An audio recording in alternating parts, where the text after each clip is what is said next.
Bienvenidos a Literatura a tu mano. Hoy presentamos Pensando en el corazón, o Lecciones fáciles en realización, es un libro escrito por Kate Atkinson Bohm.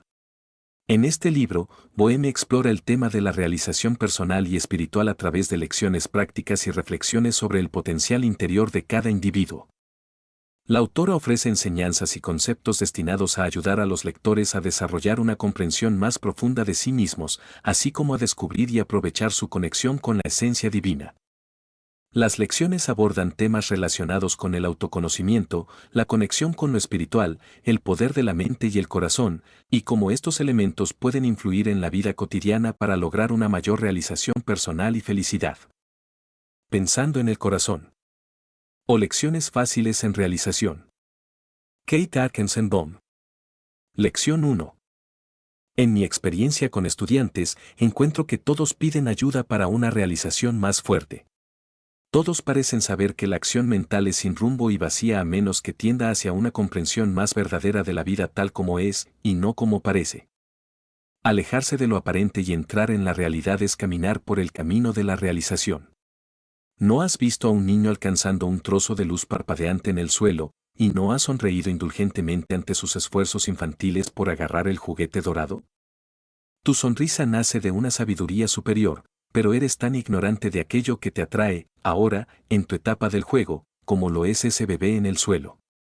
Hubo un tiempo en el que también llorabas y pataleabas en rabia y decepción infantiles porque no podías agarrar un rayo de sol en tu pequeña y regordeta palma. Y aquí estás persiguiéndolo aún.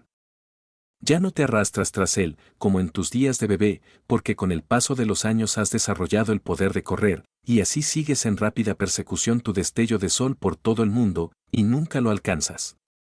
Por lo tanto, se sigue que estás o malhumorado y amargado o entristecido y melancólico.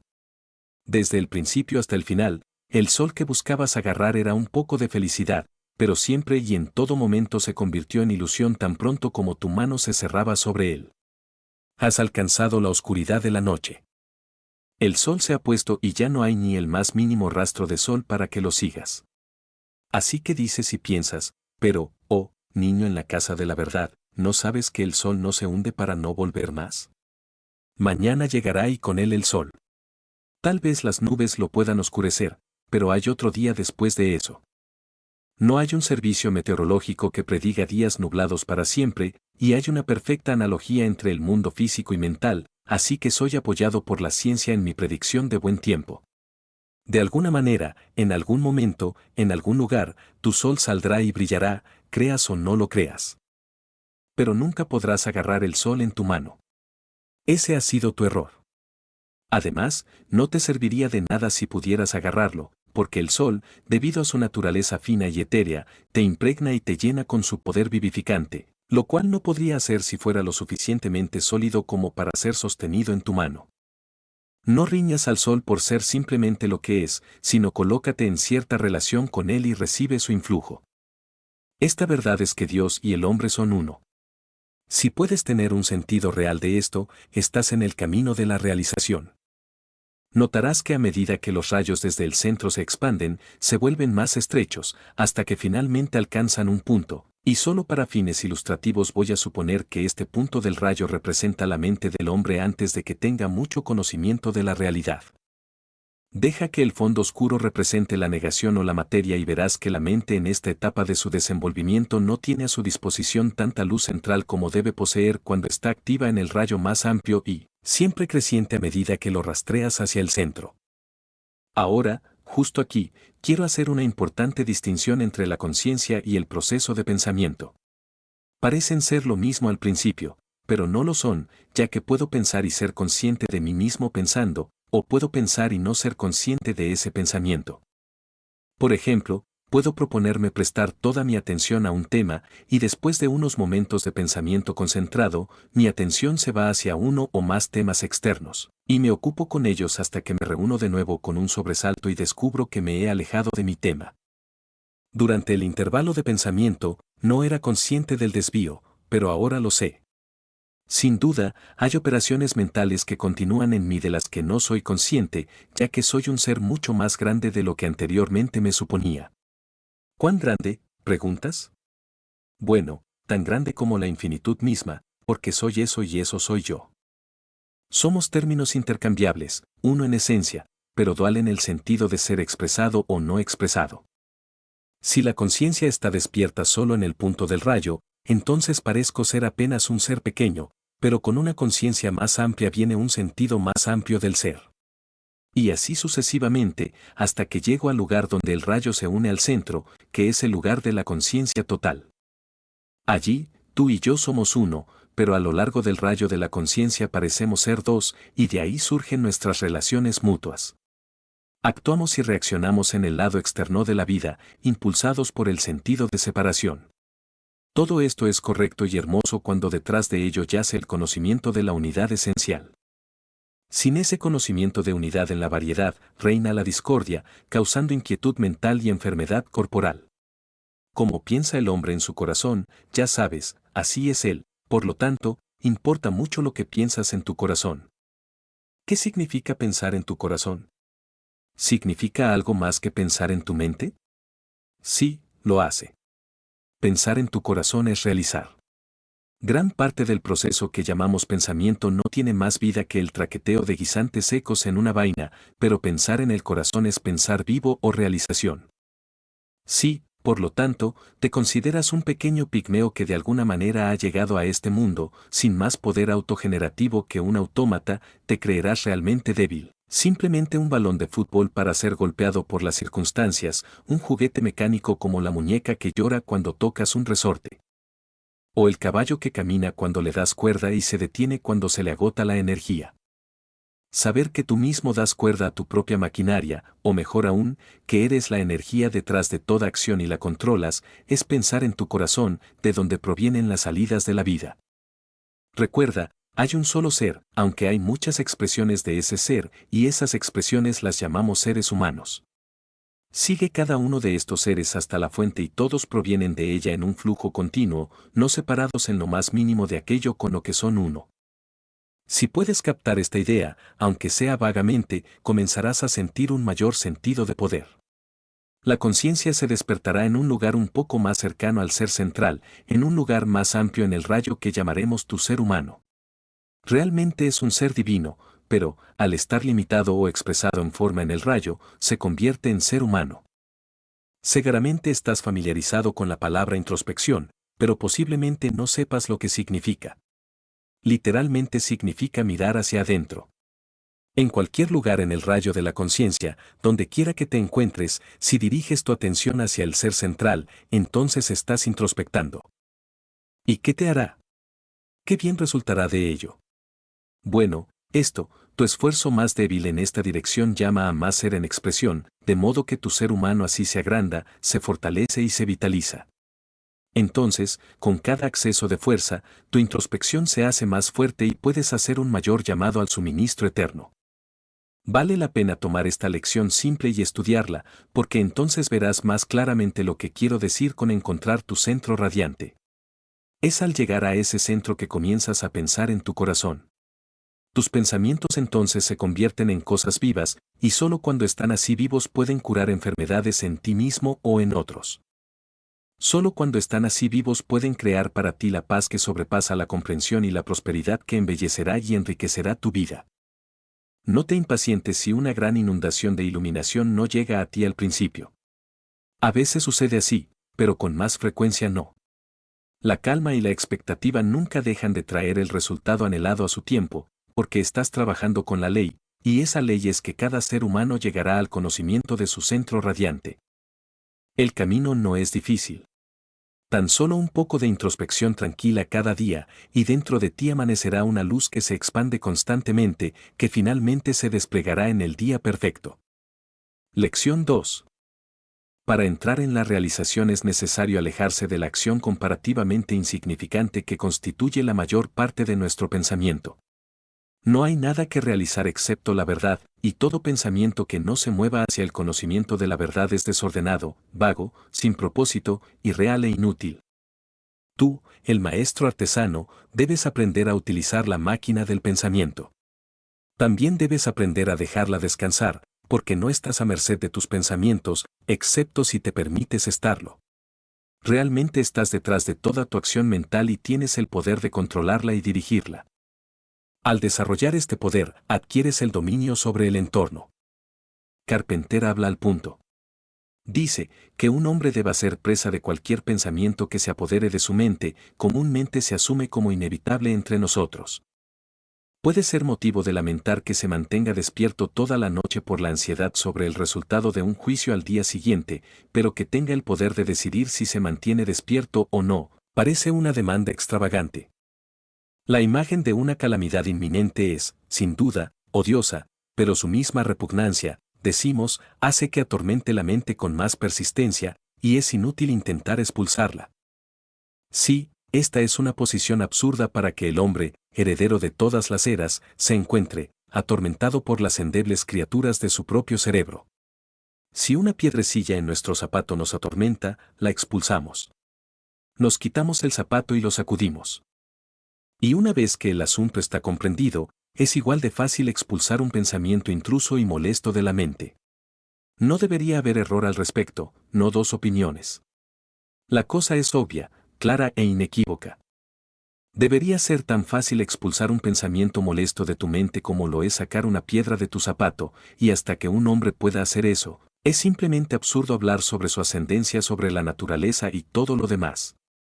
Es solo un esclavo y presa de las quimeras con alas de murciélago que revolotean por los pasillos de su propio cerebro. Carpintero luego continúa diciendo que este poder ha sido conocido y practicado durante mucho tiempo en el Este, pero que, como otras artes, requiere práctica para alcanzar algún grado de éxito, cuando ya no queda algo difícil, ni siquiera misterioso. Continúa. Mientras trabajas, tu pensamiento debe estar absolutamente concentrado en ello, sin distracciones de ningún tipo, irrelevantes para el asunto en cuestión, trabajando como un gran motor, con poder gigantesco y perfecta eficiencia, sin desgaste por fricción o desplazamiento de partes debido al funcionamiento de diferentes fuerzas al mismo tiempo.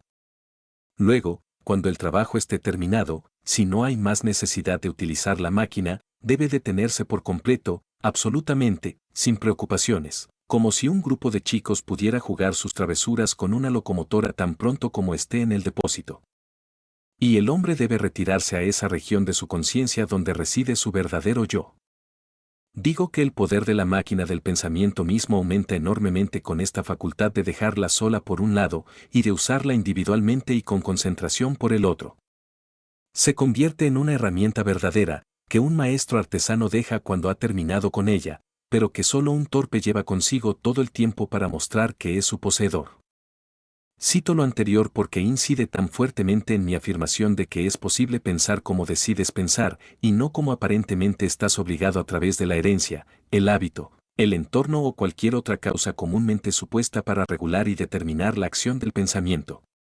Asumiendo que esto sea cierto, y puedes comprobarlo en tu propia experiencia individual, entonces surge la pregunta, si puedo dirigir y controlar mi pensamiento, ¿cuál será la manera de esa dirección y control? Concedido el poder, ¿hacia qué fin lo ejerceré? La respuesta es bastante simple. Deja que tu pensamiento se mueva hacia la ley cósmica. Que comience con el núcleo de una unidad orgánica. El pensamiento, para ser vivo, constructivo y poderoso, debe ser orgánico. Debe tener un propósito central y moverse en torno a ese propósito como los planetas alrededor del Sol. ¿Cuál será ese propósito central? Veamos. Al observar nuevamente la ley cósmica, vemos la evolución de lo múltiple a partir de lo uno.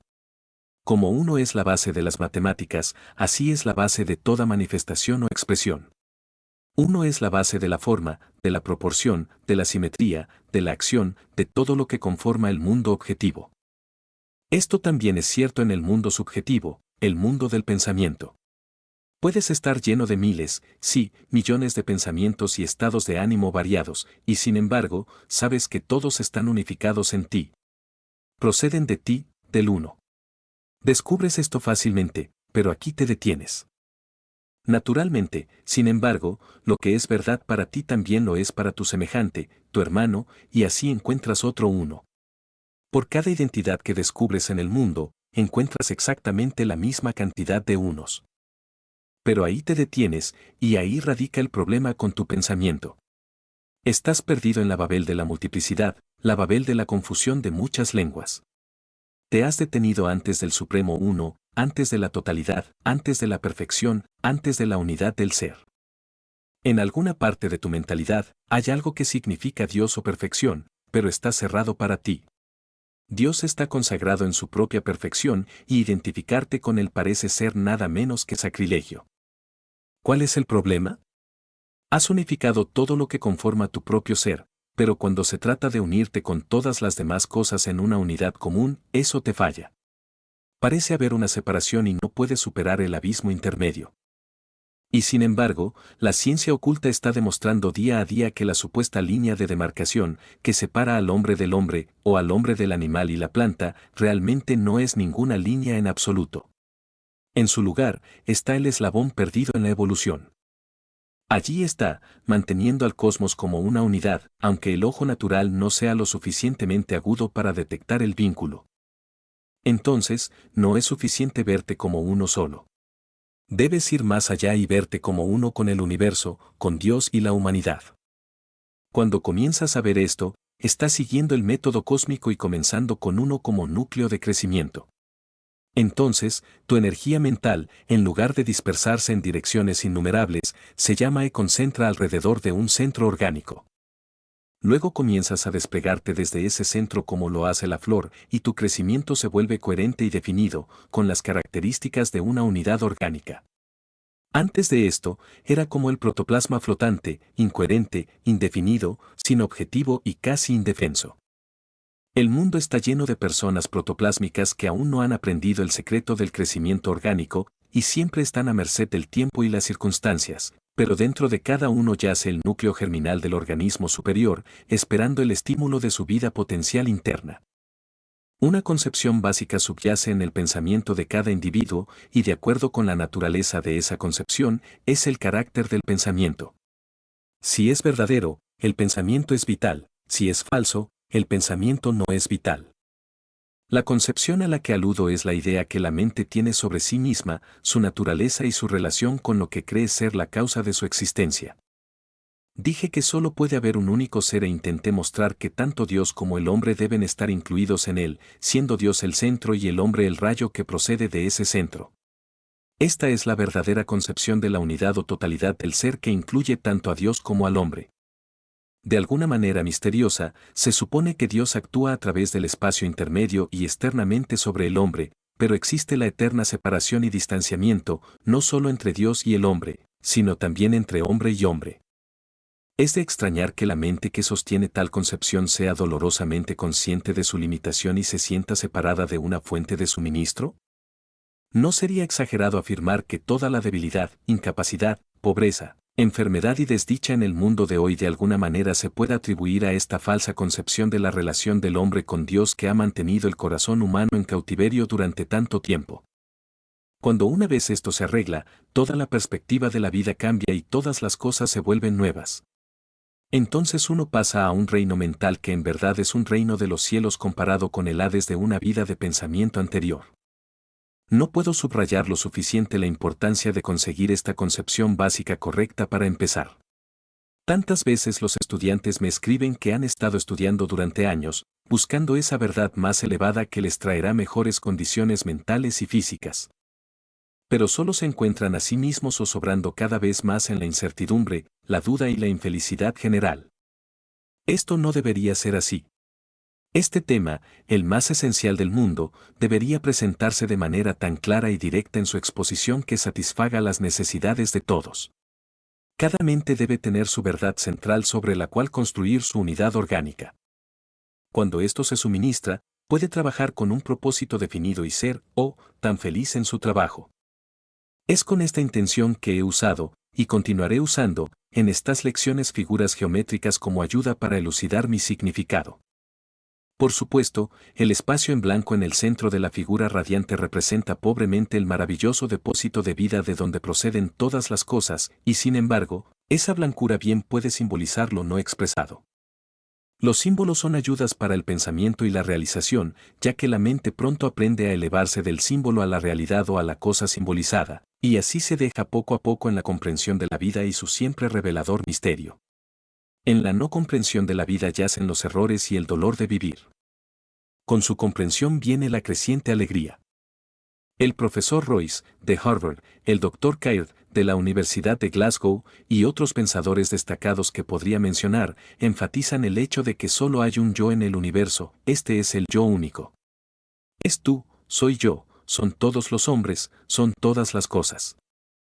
¿Es difícil de comprender? Me parece ahora la cosa más sencilla del mundo, aunque confieso que hubo un tiempo en el que no podía entenderlo, y ese fue un tiempo de debilidad, depresión mental, desconfianza en mi propia capacidad, desesperación total, oscuridad de la desesperación. Cuando escuchaba afirmaciones como soy todo lo que hay, o tengo todas las cosas ahora, simplemente me movía un desdén impaciente por quien pronunciaba algo aparentemente ilógico, tan absurdo. No podía ver, y no había llegado el momento para que viera, el mundo interior. Había mirado durante tanto tiempo las cosas externas que la reversión de la vista, que abre a la vista un mundo nuevo y hasta entonces no sospechado, para mí era un giro difícil. Difícil aunque fuera, lo logré, pero aquí permíteme decir que este ver interior es, al igual que el exterior, una cuestión de crecimiento. Cuando un ciego recibe de repente la vista, no tiene idea de la distancia entre él y lo que ve. Algunos objetos parecen presionar realmente sobre sus ojos e instintivamente intenta apartarlos. Otros, realmente cercanos, parecen lejanos y requieren tiempo para que vea las cosas en sus verdaderas relaciones entre sí y consigo mismo. Pero sigue mirando hacia aquello que desea ver, y con el tiempo lo ve correctamente, lo ve con entendimiento. Es igual con el ver interior. Si giras tus ojos hacia la realidad interior, aunque solo la sientas vagamente allí, con el tiempo verás claramente, comprenderás. ¿Con qué es lo que ves, después de todo? ¿Es con el ojo físico? No, de ninguna manera. Eso es solo un puente por el cual las sensaciones caminan hacia tu conciencia, y es tan débilmente construido que todas las sensaciones más finas caen a través de él antes de llegar a ti. El Moltz dijo una vez que si algún fabricante le enviara un instrumento óptico tan pobremente adaptado a sus fines como el ojo, lo devolvería prácticamente como de escaso uso. Hay algo detrás del ojo que hace el ver a pesar de la imperfección física del ojo mismo. Esto suministra más de lo que realizamos al rellenar los detalles de cada imagen proyectada en la retina. Este algo puede ver independientemente del ojo, absolutamente sin su intervención. Puede mirar directamente al corazón de una flor y conocer más sobre ella en un instante de lo que podría aprender de todas las sensaciones que llegan por el puente. Después, cuando estas sensaciones lleguen, como llegarán, las entenderás como nunca antes, porque estás llegando al corazón de las cosas por este creciente poder de ver interior. No sabes cuán bueno y sólido es este viejo universo en el núcleo hasta que comienzas a mirar dentro de él. Parece bastante miserable, con costra y surcado en el exterior, como si estuviera desmoronándose, pero no va a ser nada parecido. Es tan sólido, rico y hermoso en el centro como cualquier cosa que puedas imaginar. Sí, mejor que cualquier cosa que puedas imaginar ahora.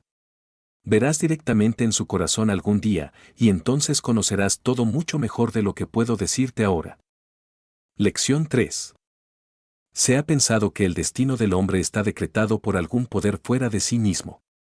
Esto nos ha llevado a hablar de la mano del destino como la extensión de este poder, controlando al hombre a pesar de su propia voluntad. Tal concepción lo reduce a mero autómata, y no es de extrañar que los espíritus fuertes del mundo se hayan alzado en su poder contra una tiranía tan arbitraria y aplastante como debe ser el destino si está fuera del hombre y lo coacciona. Pero hemos visto en nuestras lecciones anteriores que el hombre es inseparable de la totalidad del ser, y que como consecuencia de su unidad con él no puede haber nada fuera de él para destinar o decretar sus fines, ya que el ser incluye todo lo que hay y no puede haber nada fuera de él. El ser se controla a sí mismo y directamente desde su centro o corazón hasta el punto del rayo, que representa su manifestación o expresión, corre la línea del destino. La vida del hombre, partiendo de ese centro, debe inevitablemente destinar su propio curso. Pero ¿cómo sucede, entonces, preguntas, que el hombre es inconsciente de su destino, que no se reconoce a sí mismo como actuante y creando continuamente, que los eventos de cada día son una revelación para él y que una pantalla se coloca siempre entre cada día y su mañana? ¿Cómo puede ser todo esto? Sucede de esta manera. Estamos en cierto modo separados de nuestro pasado. Incluso el ayer inmediato no puede ser completamente recordado, mientras que el pasado más remoto nos escapa por completo. La memoria se detiene mucho antes de la forma primordial de vida de la cual se supone que surgimos. Lo que sabemos de nuestra historia más antigua es en gran medida una cuestión de inferencia, ¿y quién puede decir que el flujo de vida o existencia comenzó con un poco de lodo protoplasmático? Por mi parte, no lo creo. ¿Por qué no puede la vida haber viajado hacia abajo en las espirales de la forma, así como hacia arriba? Como el gusano asciende, así puede descender el Dios. ¿Comienza todo movimiento en un punto dado y va en una dirección para siempre? Lo que comienza debe terminar. Muéstrame el punto de partida y te mostraré el punto de llegada. Uno presupone e implica al otro. La vida es demasiado grande para ser circunscrita por el amebo. Estamos obligados a ir más allá de él en nuestra búsqueda de una fuente primordial. La deidad es la fuente. Los seres vivos proceden de ella y regresan a ella, ya que el movimiento se repite o regresa sobre sí mismo en ciclos. Si el hombre proviene, en el último caso, del amebo, en el primero proviene de Dios. Esa es la historia de la caída. No una declinación repentina, sino un descenso gradual. Si he sido el amebo en la espiral inferior, he sido el ángel en la superior. Hemos olvidado tanto el ascender como el descender, pero a medida que el conocimiento de los estados psicológicos está amaneciendo, volvemos a ser conscientes del pasado. La línea del destino no solo procede desde el corazón o centro del ser, sino que también vuelve a él desde el rayo. En el giro de la línea comenzamos nuestro viaje de regreso hacia aquello de donde vinimos, y a lo largo de nuestro curso, nos encontramos con estados de conciencia con los que estamos familiarizados. Es solo en este sentido que el término reconocimiento puede usarse con referencia a nuestra evolución en la conciencia. Reconocer es volver a conocer o conocer de nuevo algo previamente conocido, pero por un tiempo ausente del pensamiento. Corriendo en ángulos rectos con la doble línea del destino que se extiende hacia el rayo. Estas están destinadas a dividir el espacio en el rayo en secciones, cada una representando un estado de conciencia. A medida que la vida divina fluye desde el centro, se actualiza en la sección más cercana al centro, produciendo el tipo más elevado de existencia, un ser divino muy por encima de nuestra concepción actual. Luego, la vida pasa a la siguiente sección y a la siguiente hasta llegar al final del rayo. No pretendo implicar un número definido. Simplemente deseo mostrar lo que creo que es un hecho, que tú y yo y todos los individuos hemos pasado por estados de conciencia en la línea saliente del destino por la cual volvemos a pasar en la línea entrante. A medida que nos acercamos a cada estado nuevamente, es como escuchar una canción hermosa pero en parte olvidada, la canción de la divinidad, removiendo los rincones secretos del alma para recordar su Edén perdido hace mucho. En el corazón del universo hay perfección. De no ser así, se desmoronaría como una manzana podrida, y desde ese corazón tú y yo hemos destinado nuestro presente y nuestro futuro. Todo es bueno y correcto y lleno de promesa, sin importar cómo parezca. Aunque haya olvidado ese estado anterior en el que predeterminé mi acción presente, ¿no sé que estoy envuelto en la divinidad? ¿Qué imperfecta libertad decreté ser lo que soy? ¿Qué la tendencia dentro de mí de ser yo mismo y no otro es en sí buena? Decreté con sabiduría, porque en esa vida pasada cuando mi hogar estaba en la deidad, ¿no sabía todas las cosas? Sí, lo sabía todo, podía verlo todo, y la libertad del universal era mía. Por esa ley infalible que es a la vez mi libertad y mi seguridad, salí de la deidad, y así lo hiciste tú, hermano mío. Como dos corpúsculos en la sangre vital que fluye desde el corazón humano, nos aventuramos en nuestro camino, moviéndonos el uno con el otro y sin embargo, distintos, cada uno con una tendencia separada e inherente para actuar, hacer, convertirse. No recordamos por qué empezamos como lo hicimos, o qué deseábamos lograr en el viaje de ida o vuelta, pero algún día lo recordaremos todo. Entonces sabremos que nunca por un instante nos hemos perdido, ni un solo centímetro nos hemos desviado, sino que siempre y en todo momento, siguiendo la medida de la ley más alta del alma, hemos seguido el camino del destino hacia su glorioso cumplimiento. La oportunidad perdida no se pierde para siempre. Nos encontraremos con ella de nuevo y de manera diferente a través de la ganancia de experiencias más profundas y completas. En algún momento y lugar, nos llegará la ocasión de retractarnos de la palabra cruel y deshacer la acción incorrecta, cuando se nos otorgue una completa reparación en alegría en lugar de penitencia. No está destinado a mostrar que el hombre viaja realmente desde el centro hasta la circunferencia, ya que entonces sus estados de conciencia serían algo aparte de él, a través de los cuales debería pasar. En lugar de eso, representa al hombre mismo, con la divinidad en el centro y su vida objetiva en la circunferencia, mientras que la línea del destino y las secciones a través de las cuales se traza significan estados o etapas de conciencia en la vida mental, acompañados, por supuesto, por sus correspondientes condiciones externas del cuerpo y su entorno. Una palabra sobre esta maravillosa cosa llamada conciencia, y habré terminado. El espíritu ha sido bien definido como algo que es y sabe qué es. El espíritu actúa y reacciona. Cuando actúa, no es necesariamente consciente de su acción, pero cuando reacciona, se reconoce a sí mismo como actuante. La conciencia de los estados psicológicos es la reacción del espíritu sobre sí mismo.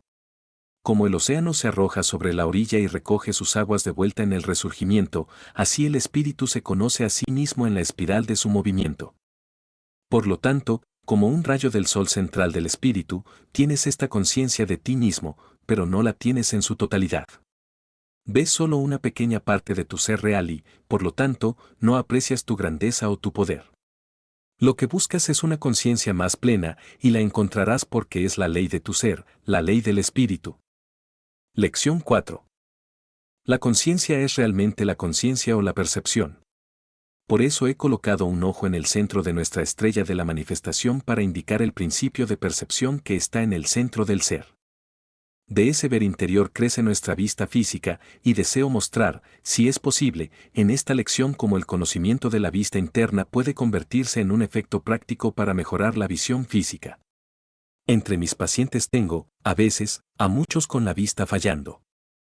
Con jóvenes y mayores parece ser peculiarmente una enfermedad de la era actual. A menudo, los pacientes preguntan cómo pueden cooperar conmigo para avanzar en la cura lo más rápido posible, y a esos pacientes les escribo, en resumen, lo que estoy a punto de dar en esta lección.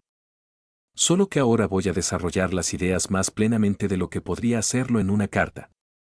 En el número de abril del Centro Radiante publiqué un artículo sobre un médico ruso que está perfeccionando un invento mediante el cual los ciegos pueden ver, sin importar cuán mal esté afectada su vista. El Dr. Stien dice: el hombre no ve realmente con sus ojos, sino con su cerebro. Los ojos son solo un instrumento para recibir imágenes que son transmitidas al centro de percepción en el cerebro por el nervio óptico. El hombre ciego que percibe el tamaño, la forma y la naturaleza de un objeto con sus manos ve en un sentido limitado. Si los hombres hubieran evolucionado sin ojos, pero con todo su poder cerebral actual, sin duda serían capaces de ver por algún otro método. Algunos de los animales inferiores no tienen ojos, pero perciben la luz con todo su cuerpo. Ahora, si una imagen de objetos materiales puede transmitirse al cerebro por algún otro medio que no sean los ojos, se deduce que un hombre ciego que tiene una mente sana podrá ver perfectamente bien. Esto es exactamente lo que logra mi invención. Una imagen se recoge en una pantalla en lugar de en la retina del ojo y se transmite directamente mediante una corriente eléctrica al cerebro. Un uso así de la corriente eléctrica ya ha sido insinuado en el proceso bien conocido por la ciencia como cataforesis. Con esto es posible transmitir medicamentos, anestésicos y otras sustancias al interior del cuerpo de un hombre sin que él sea consciente de ello.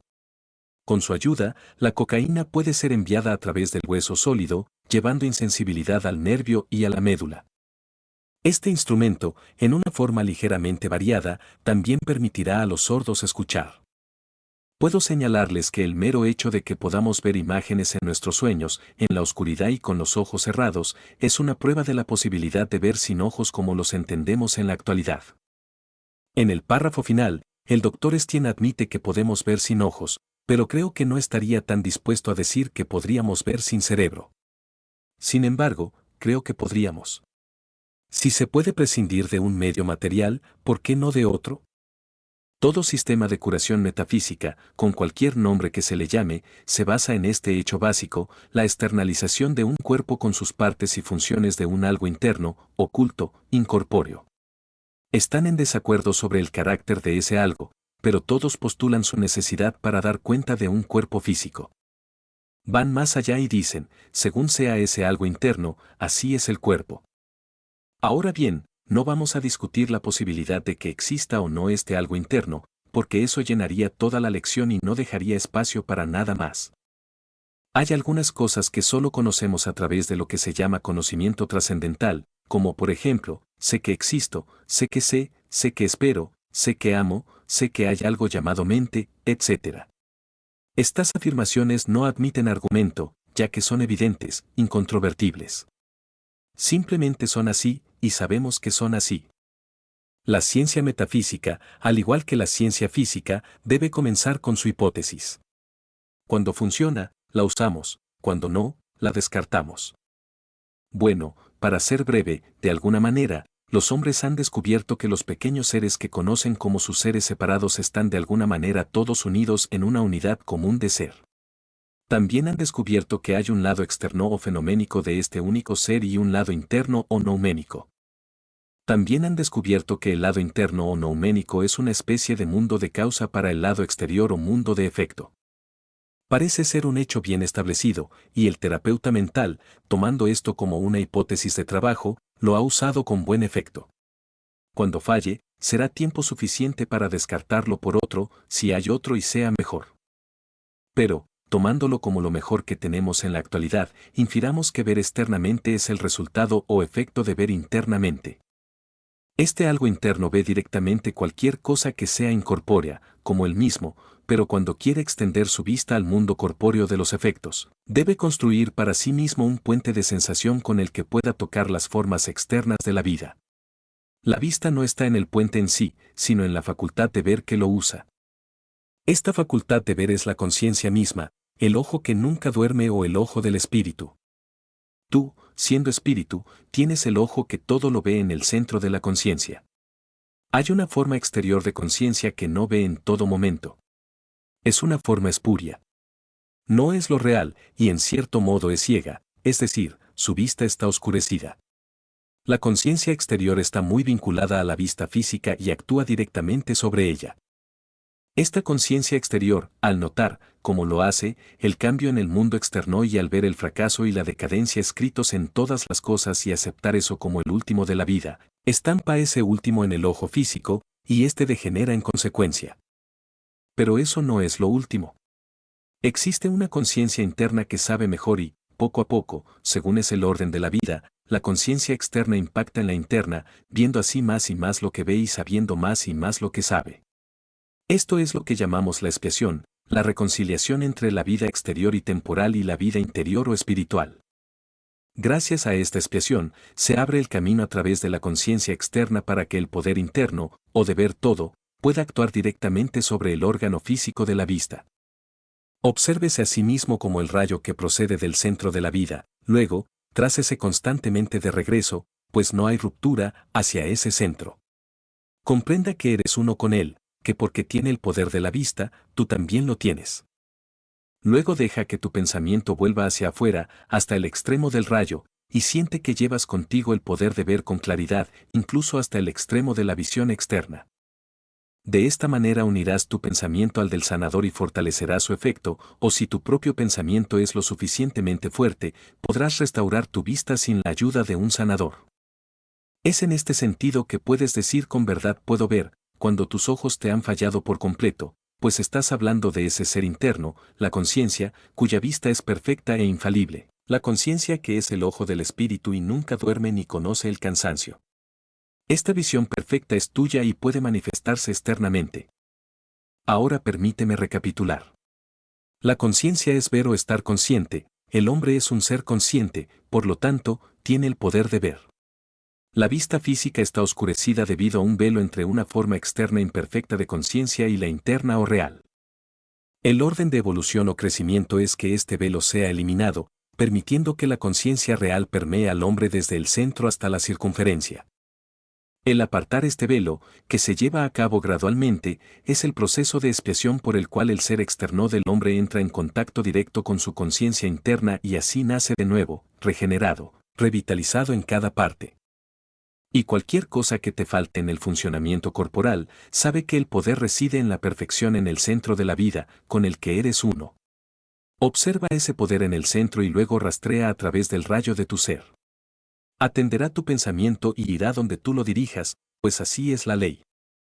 Lección 5. Es bien sabido que el dolor ha sido, y sigue siendo, un factor en la evolución. No niego eso. Al contrario, lo creo plenamente.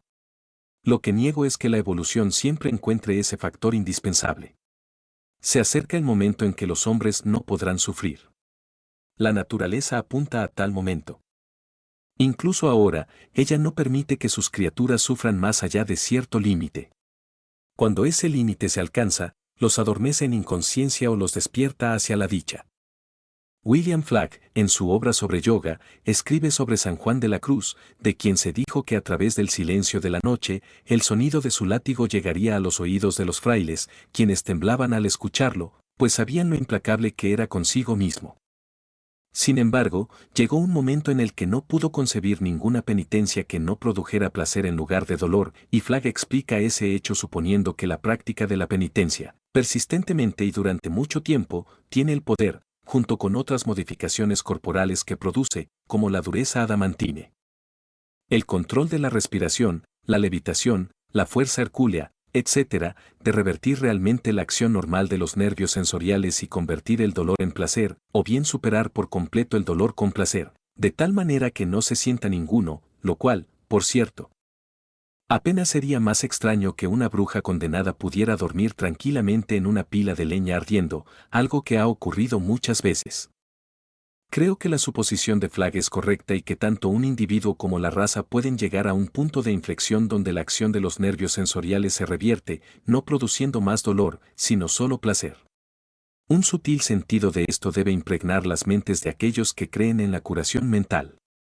Si no hay un escape final del dolor, ¿para qué trabajan? La puerta de escape no necesita abrirse a través de penitencias autoinfligidas. La vida nos da suficiente dolor sin buscarlo. Si solo pudiéramos creer que es el pasaje hacia la dicha, qué cambiada y esperanzadora sería la perspectiva. En este sentido, todo puede ser bueno. He mostrado en las lecciones anteriores que el hombre en su vida exterior guarda la misma relación con una vida central vasta e inexpresada que el rayo de la estrella guarda con su centro. El hombre, en su esencia real, es el centro, pero en su manifestación o expresión es una emanación o un rayo del ser. La luz pura, al pasar a la manifestación, se convierte en una dualidad, en las relaciones luz y oscuridad. La felicidad pura pasa de la misma manera a las relaciones dolor y felicidad. Lo perfecto también se convierte relativamente en perfecto e imperfecto. El bien se convierte en bien y mal. Lo real se convierte en real y aparente. La expresión o manifestación es, por lo tanto, una mezcla de luz y oscuridad, de felicidad y dolor, de perfecto e imperfecto, de bien y mal, de real y aparente. Es decir, la expresión, tal como la conocemos, es así dual, pero podemos imaginar una expresión que sea toda luz, toda felicidad, toda perfección, todo bien y todo real. Este es el ideal, el sueño del mundo, y hacia él se dirige el mundo. Este glorioso centro dentro y detrás de la expresión en todos nosotros. ¿Quién no lo llamaría cada vez más hacia el mundo de la acción? Por supuesto, está más allá de nuestra concepción ahora, un mundo sin dolor, oscuridad, maldad, imperfección o irrealidad. Pero así era nuestro estado actual de ser desconocido e inimaginado para las formas de vida anteriores en las que funcionábamos en épocas pasadas. Podría remontarme más atrás y decir que hubo un tiempo en que, desde un estado superior, vislumbramos al gusano que llegaríamos a ser, así como nuestro retorno a la divinidad, pero eso es ajeno al argumento. Todo lo que conocíamos se olvidó, al igual que el gusano, y sin embargo, oculto en ese organismo simple y diminuto yacía el núcleo del recuerdo como una semilla dormida que espera su vida.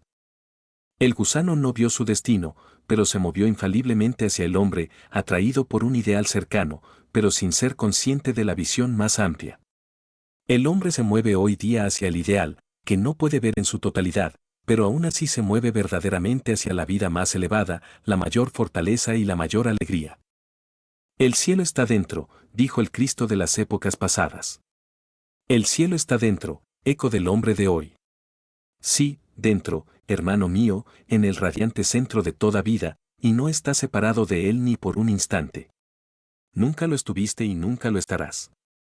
Nadie puede quitarte el cielo, solo tú mismo, y eso cerrando tu ojo espiritual. Aún en medio de la pobreza, la enfermedad y la angustia, puedes encontrar el cielo dentro, y cuando lo hagas, todo se transformará afuera.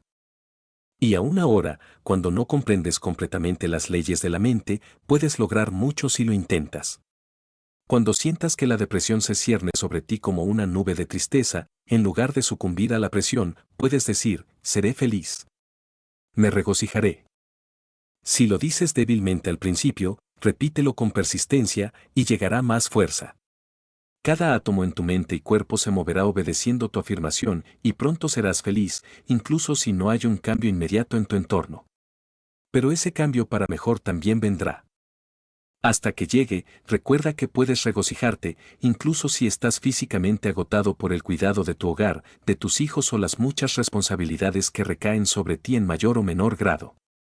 Donde quiera que estés y lo que sea que estés haciendo, recuerda que estás en el camino hacia el cielo, lo que significa solo que tus ojos se están abriendo para que el cielo pueda revelarse a ti, y cuando se revele así, una luminosidad emanará de tu espíritu que iluminará toda tu vida y las vidas de quienes te rodean. Y no es suficiente para alegrar a cualquiera saber que el movimiento del mundo es hacia una vida y una alegría mayores. El paso es de la oscuridad a la luz y del dolor a la dicha, de lo contrario, sería un mundo triste y cruel. Si, mientras lees mis palabras, te invade un repentino elevamiento del espíritu, sabe que es porque mis palabras son verdaderas y, al ser verdaderas, son palabras vivas, directamente del corazón del ser. Están cargadas de salud, de vida y de alegría, y al leerlas, te sientes regocijado conmigo, pues encendemos nuestras lámparas no solo en el fuego central, sino también en el de los demás. Lección 6. A menudo me preguntan si creo en la oración. Lo hago. Pero permítanme explicar lo que quiero decir con oración. Me refiero a mucho más de lo que se entiende en la interpretación ortodoxa, y aún así, incluyo eso en mi concepción. Cada átomo reza, extendiendo sus diminutas manos para ser llenado con aquello que desea. El hombre no puede hacer más. Toda acción en el universo se basa en la oración y su cumplimiento. La semilla reza a la tierra, al aire, al sol, es decir, emite una demanda, y esa demanda es cumplida y satisfecha. Emerson dice, tan pronto como el hombre esté en uno con Dios, no mendigará. Entonces, verá la oración en toda acción. La oración del agricultor arrodillado en su campo para desmalezarlo, la oración del remero arrodillado con la palada de su remo, son verdaderas oraciones escuchadas en toda la naturaleza, aunque sean para propósitos modestos. El hombre que no está en uno con Dios no ve la oración en toda acción. Lo limita a una súplica de la mente humana a una divinidad trascendente, separada y distinta de sí misma. Su concepción, hasta donde llega, es bastante cierta, ya que la divinidad trasciende la conciencia humana. No es hasta que se funde en lo divino que sabe que no solo es la oración, sino también la respuesta. Los rayos representan la expresión o el ser que pasa a la manifestación. El espacio en el centro lo llamamos el centro radiante, desde el cual irradia toda expresión posible para el ser, pero en este caso, solo hemos intentado representar el rayo o la expresión humana. La conciencia humana, en su progreso hacia la divinidad, despierta gradualmente a lo largo de toda la extensión del rayo, comenzando por el extremo pequeño, donde se enfoca en la vida externa, en una forma circunscrita, y se amplía con el rayo hasta alcanzar la amplitud y la libertad absoluta del centro. En Kai 1, supongamos que tenemos el despertar más temprano de la conciencia humana. La presencia de la divinidad no se realiza, pero se siente su presión o influencia como algo que viene de lejos. El estado es análogo al de nuestra Tierra al recibir la luz y el calor del Sol. Solo recibe esta luz y calor después de pasar por muchas capas de éteres envolventes de la Tierra. La Tierra no conoce al Sol como realmente es, sino como lo es cuando es afectado por los medios intermedios a través de los cuales debe pasar. Para ilustrar más, si fuera un prisionero de por vida detrás de ventanas de vidrio rojo, mi inferencia natural sería que toda la luz es roja. Permítanme escapar y aprender la verdad. Puede que no sea el secreto completo del espectro solar el que se me revele, pero al menos sé que la luz que yo creía que era roja solo lo era por virtud del medio a través del cual me llegaba. De manera similar, la conciencia humana, al despertar al final del rayo, siente a la divinidad, pero tiene una idea equivocada al respecto. No puede ser de otra manera en el orden natural de las cosas. Siente a la divinidad y se extiende instintivamente hacia ella ciega y débilmente, y esta es su oración, la primera oración de la conciencia humana, débil, imperfecta, pero natural, ordenada y necesaria porque es el primer número de una secuencia. En un orden secuencial de despliegue, el número 1 es tan esencial para ese orden como el número que marca su final. La divinidad brilla tanto sobre el adorador del fetiche como sobre el monoteísta, pero toca a ambos a través de medios y, por lo tanto, no se revela completamente. La oración de la conciencia anterior abre la puerta a un lugar interior en el rayo del ser que está más cerca del centro. Desde este lugar, la oración se extiende nuevamente, se abre otra puerta, y así se hace el pasaje desde el amanecer más temprano de la conciencia humana hasta su unidad con lo divino. Es un despertar gradual de la vida y la acción desde el punto del rayo hasta su centro radiante. En 4 de estos rayos he indicado las etapas en las que la oración es necesaria y eficiente. En el 5º ya no hay necesidad de ella porque lo humano está en uno con lo divino y lo tiene todo a su disposición. No pide nada porque lo tiene todo. Se encuentra en el centro y pronuncia la palabra creativa, la palabra de salud, la palabra de poder, y esas palabras se hacen carne, es decir, toman forma y se manifiestan en el mundo externo. Toda la historia de la creación se cuenta en esa breve declaración, la palabra se hizo carne, tomada en su significado esotérico. El alma de cada objeto es su pensamiento o idea, y de ese pensamiento o idea proviene su ser exterior. Las cosas que vemos y tocamos son pensamientos encarnados, cada una de ellas. Cuando alcanzamos el reino creativo, creamos pensamientos de salud, de belleza, de felicidad y prosperidad para nosotros mismos y los demás. Un mensaje de pura alegría sale directamente del corazón del infinito a través de los labios de lo finito y bendice a todos a quienes toca. Hasta que se alcance este lugar, habrá y debe haber oración. Hasta que lleguemos a la fuente, debemos saciar nuestra sed en el cáliz sostenido por la mano alzada del ruego. E incluso cuando encontramos la fuente de toda vida y probamos sus aguas curativas, a menudo nos alejamos de ella, atraídos por el ritmo de la vida terrenal de nuevo a condiciones primarias, de nuevo a la debilidad, de nuevo bajo cargas, pero nunca para permanecer allí, porque la oración nos lleva de nuevo al centro. Lo que ha hecho una vez, puede hacerlo una y otra vez hasta que seamos realmente y para siempre uno con la vida central. ¿Por qué el ritmo? ¿Por qué la retirada? Realmente no lo sé. Supongo que es el funcionamiento de la ley única del universo, la ley del amor, que nos atrae ahora aquí y ahora allá en el cumplimiento de su propósito bendito, para que por muchos y diversos caminos podamos alcanzar la alegría más plena. Por lo tanto, creo en la oración, pero también creo que la superamos. Tanto la oración como el deseo indican carencia, ¿y cómo puede haber carencia en la deidad, en la perfección? En el centro somos Dios incluso ahora, y en la circunferencia somos humanos. En muchos de nosotros, la conciencia de Dios se despierta, aunque no vivamos en ella continuamente. También vivimos en lo humano, pero al mantenernos cerca del centro, glorificamos lo humano, llevando hasta el extremo del rayo la luz pura del resplandor central. Pero, recuerden orar de esta manera. Entra en tu closet y, cuando hayas cerrado tu puerta, ora a tu Padre que está en lo secreto, y tu Padre, que ve en lo secreto, te recompensará abiertamente. No sé qué significado tenían estas palabras cuando se pronunciaron, pero sé lo que significan para mí. Entrar en el closet y cerrar la puerta indica silencio, ir hacia dentro de la conciencia y cerrar la puerta contra el mundo externo.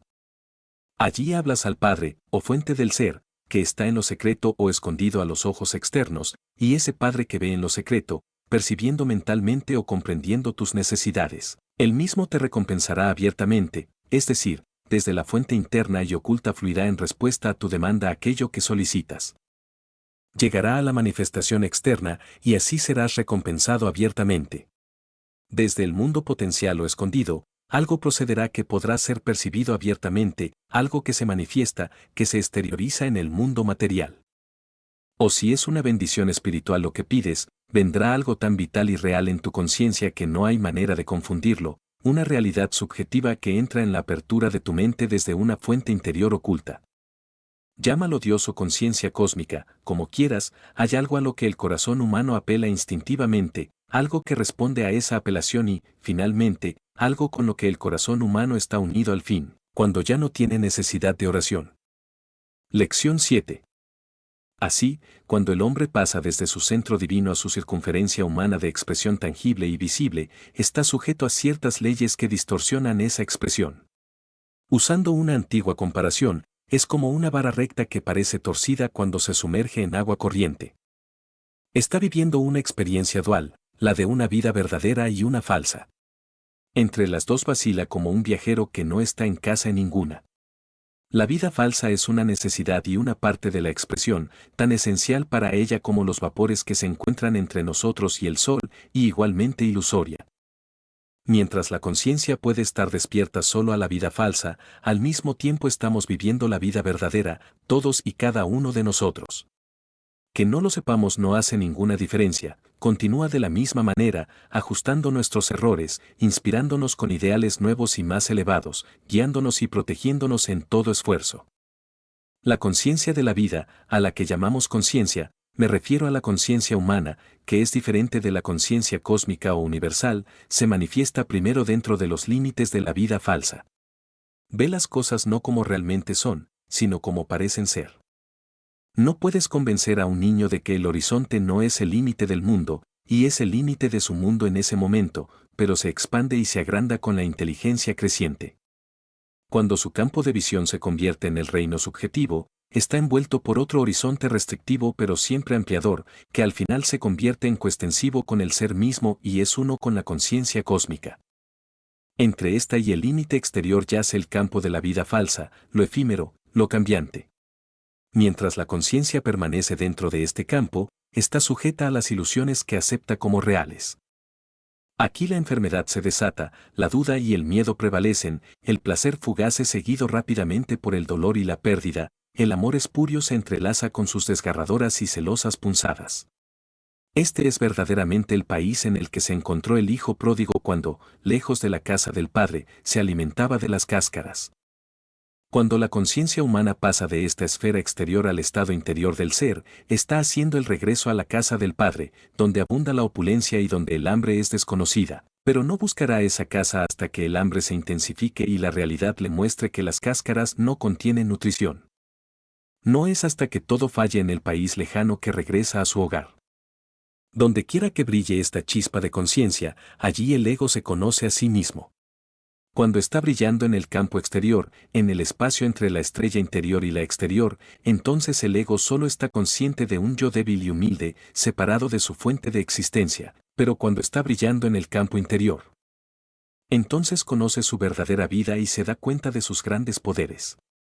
Cuando la conciencia entra en el campo interior y toma su posición allí, no pierde su control sobre los campos exteriores, sino que se extiende y los comanda como un territorio externo en el que no le importa habitar, pero al que puede hacer excursiones a voluntad como su señor y gobernante. No ha perdido nada y ha ganado mucho. Ha encontrado un país mejor en el que hay facilidades para fertilizar o llevar nueva vida a lo viejo. Ahora, cuando sale, no es como el pródigo, sino como el príncipe. Encuentra las cáscaras, pero el núcleo está dentro. Como dije antes, la vida verdadera ha estado operativa todo el tiempo, pero no ha habido conciencia de esa vida, y aquí permítanme hacer una distinción entre la conciencia y la vida. Solo diré que la conciencia es el conocimiento de la vida. Mientras no puede haber conciencia sin vida, puede haber vida sin conciencia, o en otras palabras, puede haber vida sin conocimiento de sí misma. La mayoría de ustedes pueden recordar el tiempo en que, como niños, no tenían conocimiento de sí mismos. Puedo recordar claramente la hora en que llegó a mí el conocimiento de mí mismo. Amaneció de manera un tanto cruel, ya que una compañera enojada me criticó de manera muy desagradable. Me dijo que tenía una boca grande, y aunque no sabía el mérito o demérito de tal posesión, algo en su tono transmitía una fuerte sospecha de demérito.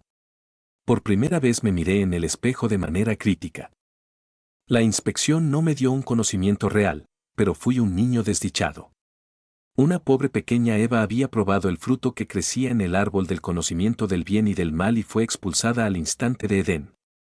Después de un tiempo, mi madre notó que cada vez que me llamaban a la sala para ser presentado a los visitantes, me cubría la boca con la mano, y me dijo, Katie, no hagas eso. Es muy torpe. Aquí hubo una doble pena. No solo tenía una boca grande, sino que también era muy torpe, pero con la pena más grande vino una mayor conciencia de mí mismo. Me volví muy reflexivo, mi mente era un terreno de debate sobre si era mejor disimular la boca grande o parecer muy torpe. Evidentemente, era una elección entre dos males y no había nada bueno a la vista. El bien iba a llegar más tarde a medida que la introspección se volviera más profunda, cuando ya no miraba la boca o cualquier acción desgarbada, sino lo que había estado oculto y hasta ahora sin descubrir. Luego, la introspección tocó el yo subjetivo y continuó hasta alcanzar el yo subjetivo más íntimo o la vida verdadera. He utilizado la ilustración personal para mostrar de alguna manera cómo ocurre el paso y también para demostrar que la conciencia humana, por supuesto, me refiero, tiene su primer despertar en la mente externa o objetiva, luego pasa a la mente interna o subjetiva y finalmente al ser más íntimo o espiritual. Que siempre se mueve y actúa en la vida verdadera, pero no es consciente de sí mismo haciéndolo. Somos impulsados por el látigo y el estímulo fuera de la ignorancia hacia la sabiduría, fuera del error hacia la verdad, fuera de la ilusión hacia la realidad. El sufrimiento y la inquietud son las espuelas que nos impulsan. No pueden tocar al verdadero ser. Este se sienta en calma inmóvil observando al ser aparente que está explotando en el campo exterior de la ilusión y más tarde en el de la vida verdadera. El ser es el enigma de la esfinge, el enigma de los siglos. Si quieres resolver este enigma, observa tu ser. Mira cómo el verdadero tú está detrás de toda acción.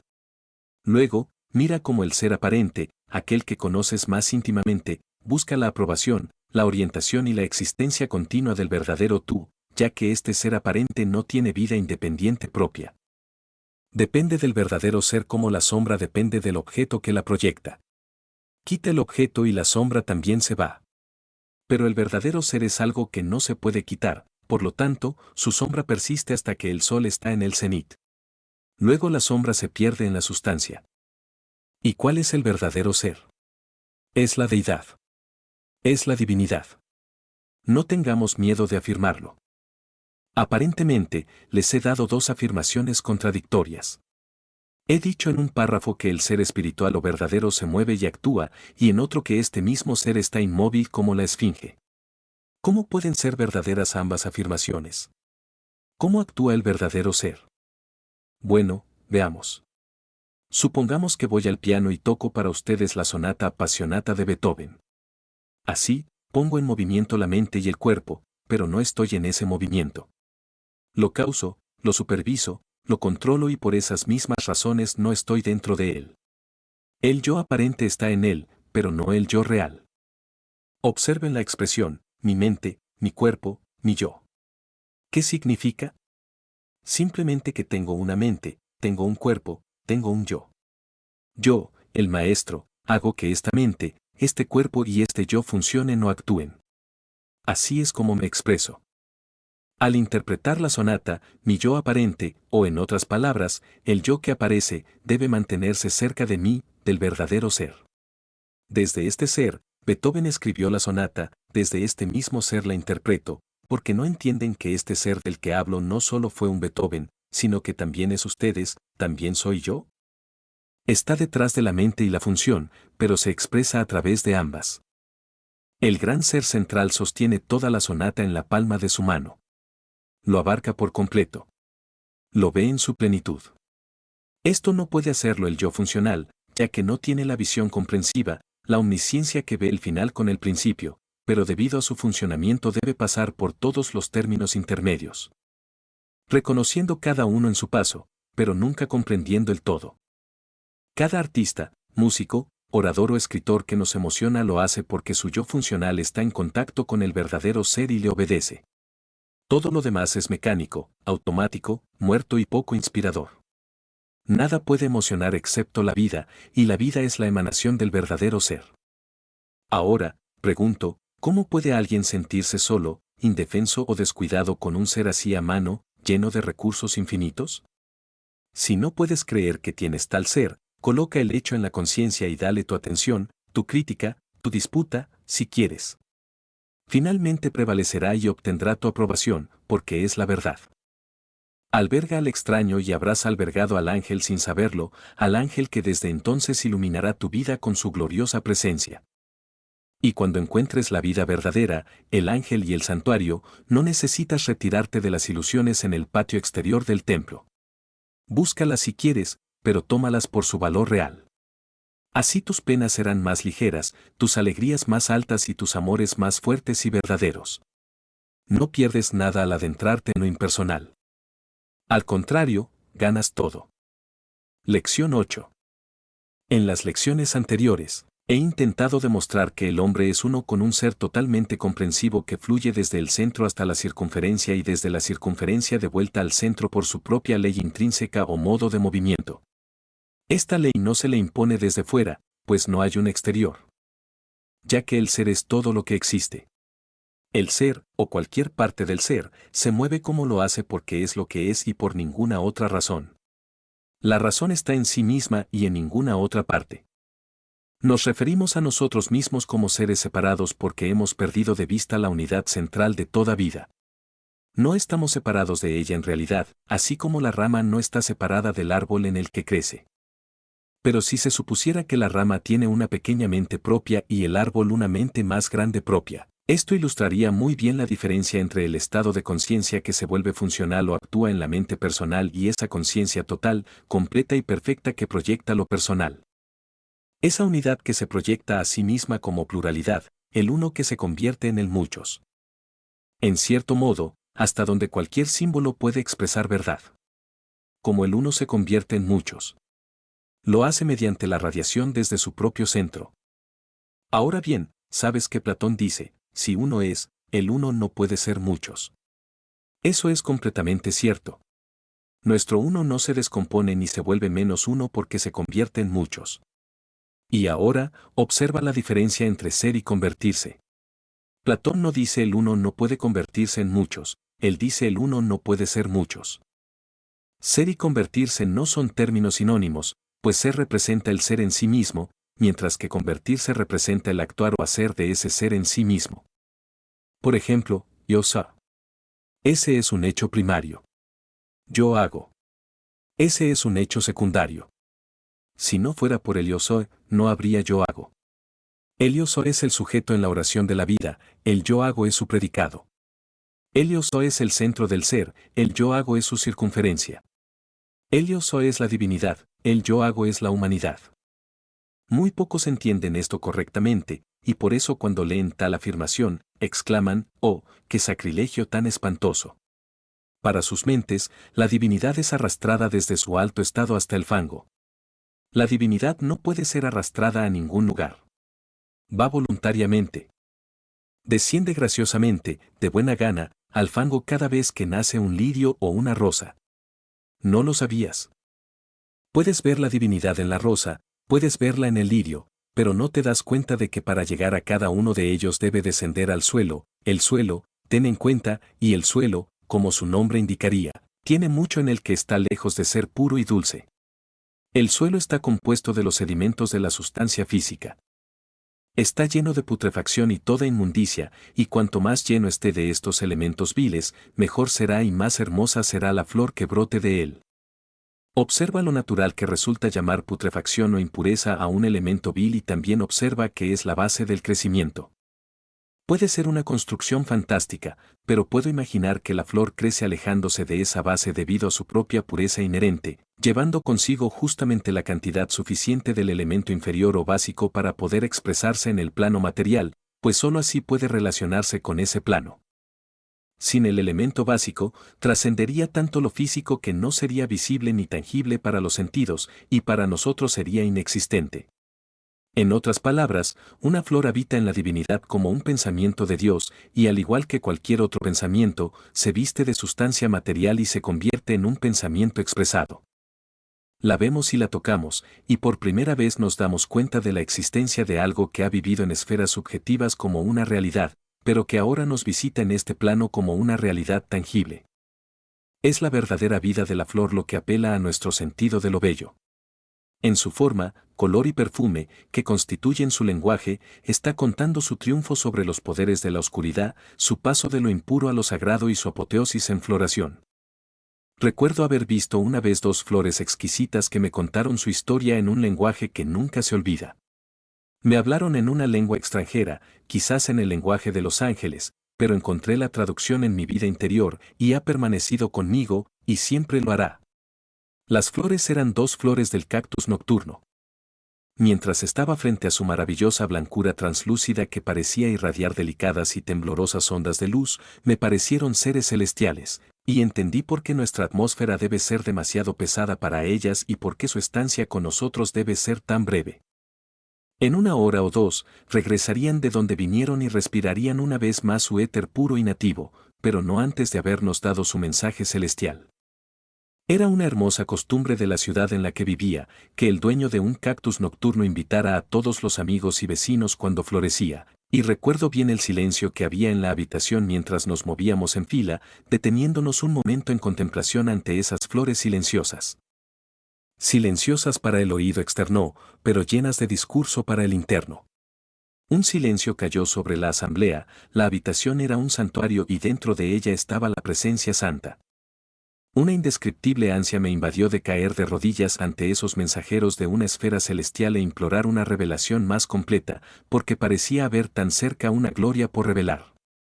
Pero la convención me retuvo y pasé en silencio y anhelante, mientras las flores tranquilas y dulces parecían decir, paz. Ten fe. No hay nada oculto que no se revele. Todo lo que deseas te llegará en buen momento, solo sé paciente y fiel.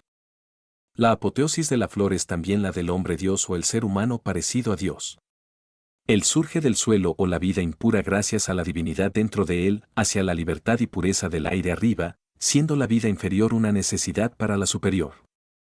Se ha dicho que los mayores pecadores se convierten en los mayores santos, y si esto es cierto, debe ser por cuenta del principio involucrado aquí. Así como la planta más grande y vigorosa debe extender sus raíces más amplia y profundamente en el suelo para equilibrar la mayor amplitud y altura arriba. Mientras que la más pequeña y menos vigorosa puede conformarse con un menor agarre de raíz en el suelo. No hay ningún premio por la vida impura a consecuencia de este principio. De hecho, es alejarse del sol central e implica un encarcelamiento en la oscuridad, pero solo el alejarse hace posible el retorno con sus experiencias reveladoras y sus alegrías. Por lo tanto, el descenso del espíritu a la materia, con su llamado mal y su pena asociada, es bueno. Las cosas que llamamos mal son formas imperfectas, incompletas y subdesarrolladas del bien. No hay deseo vil que no pueda transmutarse en su aspiración correlativa. Un deseo vil es una aspiración incompleta. Es la fuerza descendiendo antes de elevarse. El hecho aislado es un mal, pero considerado en conjunto, es un bien incuestionable. El asesinato es un mal, pero para el asesino y el asesinado debe llegar, a través de la divina alquimia, el bien final. Cada uno atravesará profundas piscinas de sufrimiento en las que las manchas de sangre serán lavadas, y aunque el asesinato sea la causa directa del sufrimiento, es bueno porque conduce a un bien último. Toma a un hombre en el momento del crimen, en el acto de asesinar por ejemplo, y debido a lo que es y a la situación, solo hay un curso abierto para él. Por sus acciones pasadas, es llevado a un punto culminante donde solo el asesinato es posible para él. Dada la provocación, está tan seguro de convertirse en un agente destructivo como la pólvora al contacto de una cerilla encendida. Es el resultado de la ley natural, y en el caso de la pólvora, termina en la ley natural, mientras que en el caso del hombre no, pues la ley espiritual superpone el evento, lo recoge en la esfera de lo divino y lo convierte en bien. Ahora, lo que puede convertirse en bien debe tener en sí mismo los elementos del bien. En una palabra, el mal es solo bien subdesarrollado. Un planeta recién nacido y ardiente en su órbita es una cosa mala comparado con ese mismo planeta en su periodo productivo, pero desde el principio contiene todas las cosas buenas y hermosas en su seno. Están ahí, pero ocultas. El hombre es igual en su proceso de despliegue, pasando del periodo primario, caótico, ardiente o apasionado de su existencia hacia su perfección de ser. El camino del mal al bien es el camino de la pena, del dolor y el sufrimiento, o más estrictamente hablando, el punto de partida del mal está marcado por el dolor, pues el dolor es lo que valla el mal y, como un alambre de púas, nos excluye de los recintos prohibidos. No hay nada dentro de esos recintos que realmente deseemos o que sea tributario a nuestra felicidad, por lo tanto, el dolor es benéfico y bueno en última instancia. Todos los estados de convertirse son más o menos malos, y salimos de cada uno debido a un grado de dolor o malestar que experimentamos y del cual queremos escapar. Esto engendra inquietud, necesidad, deseo, acción, todo lo cual equivale a lo mismo. Todos son formas de un descontento, discontent, que significa vacío, vacío, una falta de contenido, un estado en el que la mente no contiene o mantiene dentro de sí misma algo que desea. Está hambrienta y busca plenitud, extendiéndose hacia sus alrededores en busca de impresión y experiencia.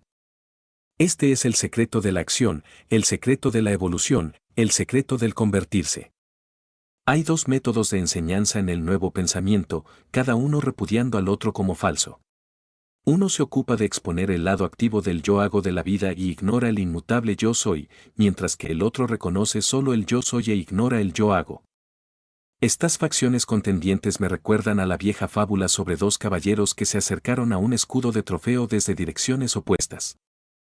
Un lado de este escudo era de oro y el otro de plata, así, cada caballero, viendo solo un lado, fue llevado a disputar con el otro sobre el metal que lo componía, hasta que de las palabras pasaron a los golpes, cuando, afortunadamente, justo en este momento, un tercer caballero apareció en la escena, a quien se le refirió la disputa.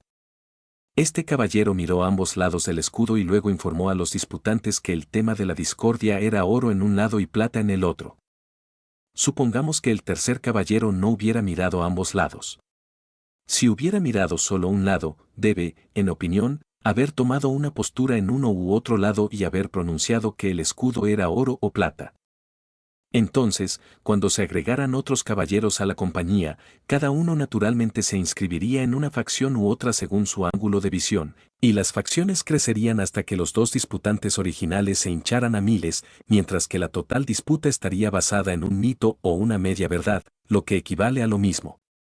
Todas las disputas en defensa de la verdad siempre se han basado en una media verdad o en el conocimiento imperfecto de una verdad completa, pues los hombres están tan constituidos que llegan al conocimiento de la verdad gradualmente.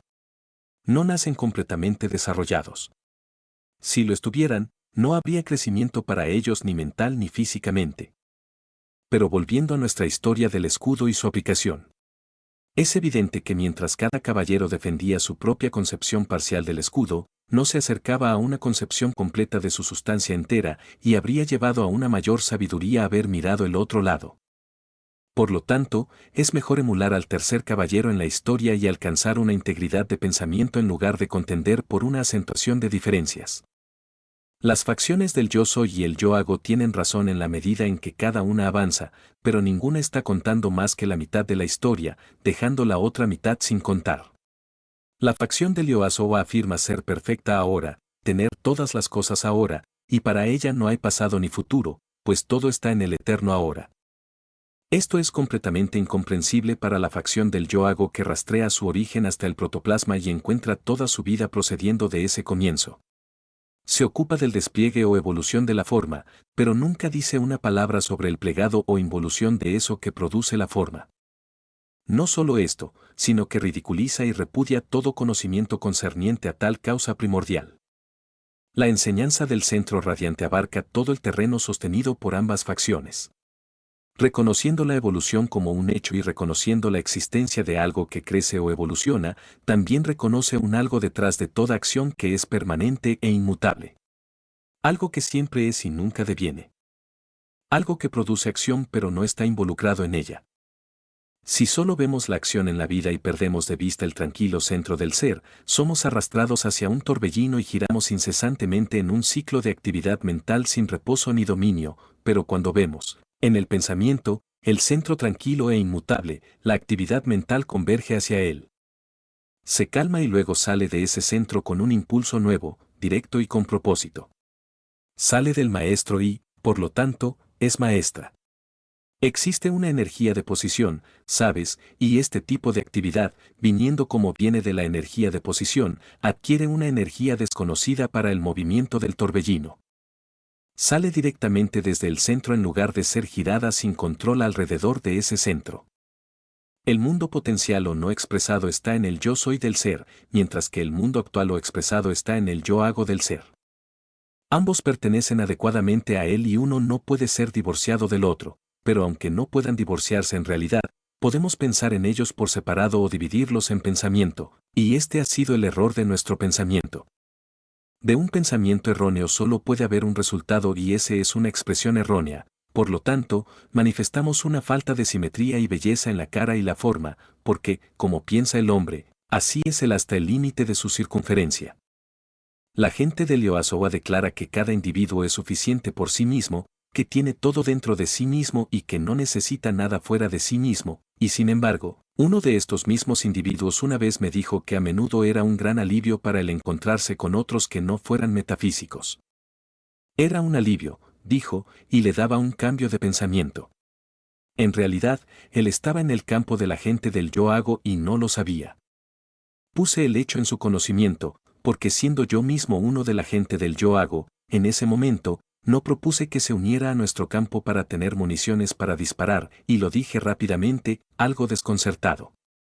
Ciertamente, si necesitaba asociación en cualquier momento con una persona no metafísica, no era suficiente por sí mismo, y qué tontería es, sin duda, negar la necesidad de comunicación con nuestros semejantes y de hecho con todas las demás formas de vida. Nos tocamos entre nosotros a través de la impresión o la sensación, y esa impresión o sensación es un llamado a la vida interior para que se manifieste. Surge obedeciendo al llamado y se manifiesta como energía externalizada en una forma u otra, según sea el caso.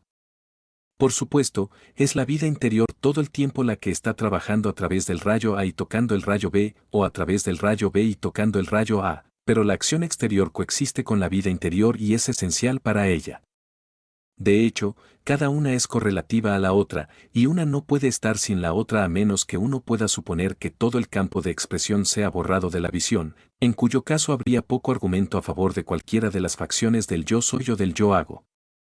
Mientras haya expresión, debe haber un yo hago y un yo soy detrás del yo hago.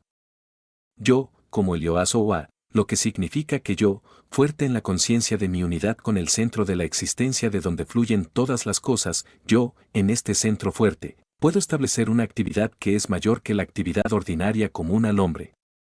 Es una actividad espiritual y no produce un ascetismo enfermizo y descolorido, falsamente llamado espiritualidad, sino una espiritualidad saludable, llena de sangre, musculosa, intensa, cálida, viva y vital, que es lo verdadero y no su imitación. Una humanidad glorificada con Dios en ella en lugar de fuera de ella proviene de la visión integral que ve el yo soy en su relación con el yo hago, y luego vive la vida que está simbolizada en ello, una vida fuerte en el centro y libre en la circunferencia. Esta es la vida del ser humano perfecto, una vida posible para ti y para mí. Lección 9. ¿Por qué eres pobre en medio de la abundancia? Debe haber alguna razón para ello. Puedes pensar que radica en el orden existente de las cosas, pero yo pienso que radica en ti mismo. El orden existente recibe más culpa de la que merece. Se ha convertido en un chivo expiatorio regular por las deficiencias del individuo. En cierto sentido, es responsable, porque tú y yo conformamos el orden existente. Porque somos lo que somos, es lo que es. Debido a que somos mentalmente débiles, con rodillas débiles y torpes, retorcemos el orden existente y lo desajustamos todo. Cuando nos enderecemos a nosotros mismos, también enderezaremos el orden existente, porque lo producimos día a día, de hora en hora. Mientras coloquemos el poder fuera de nosotros en lugar de dentro, seguiremos en un estado de debilidad y no tendremos control sobre la energía eterna que yace dentro de nosotros y que está en nuestras manos para comandar. La independencia financiera debería significar para el metafísico exactamente lo que implica la palabra independencia, una dependencia de algo interno.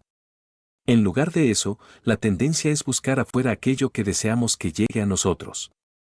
Creo con Emerson, quien sabe que el poder es innato, que es débil porque ha buscado lo bueno fuera de él y en otros lugares, y al percibir esto, se lanza sin vacilar sobre su pensamiento, se endereza instantáneamente, se coloca en posición erguida, controla sus miembros, obra milagros.